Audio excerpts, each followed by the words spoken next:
The Angel Next Door Spoils Me Rotten Volume 3 Review. Volume 2 of The Angel Next Door Spoils Me Rotten saw the protagonist Amani and his newborn love interest. My heroes spend their New Year's break together and contending with Amani's mother, who was all about but accepted my hero as Amani's partner, despite the fact they're not even dating. Then there was the dreaded Valentine's Day to deal with, which is no small matter for the two when their feelings are still unsaid. Now in Volume 3, we find the pair returning to school after the summer holidays and becoming second years. For Amani, this comes with no small amount of anxiety due to classes changing and worrying about having to interact with people he doesn't know. Luckily for him, he remains in the same class as his friends Itsuki and Chitose, but this year will also be sharing the class with Mahiro. Our protagonist should be delighted about this fact, but his friendship with Mahiro is something they've been keeping a secret at school, due to her status as one of the most beautiful girls there. Mahiro's more than happy to interact with Amani and their mutual friends, the way they could be one at home.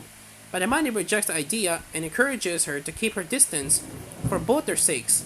While Volume 2 dives into Mahiro's history and problems at home, this book is more about Amani and the situation that led him to leave on his own and begin attending a high school far from home.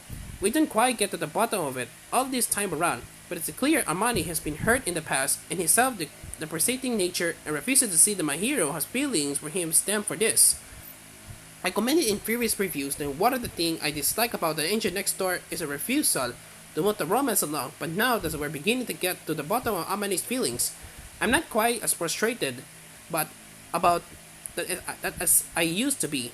Plus here in Volume 3, it's clear that my hero is also fed up with waiting for Amani to take a move in and is instead being more proactive with her advances. When it comes down to it, both Mahiro and Amane are likable characters, so Andre has frustrating for watching their back and forth.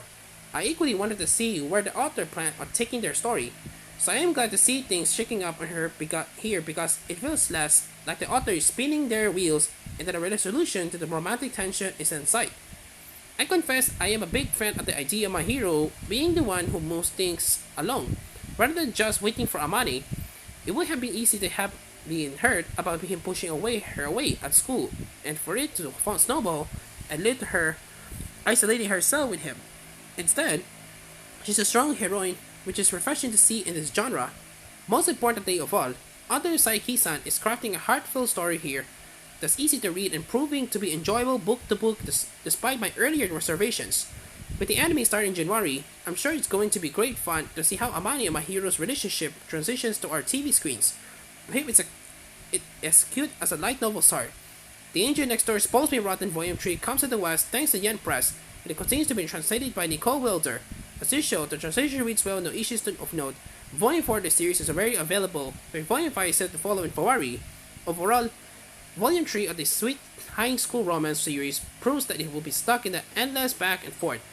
However, forever, when our hero becomes more assertive and our protagonist is forced to face up to his feelings, the future his one looks brighter than it before.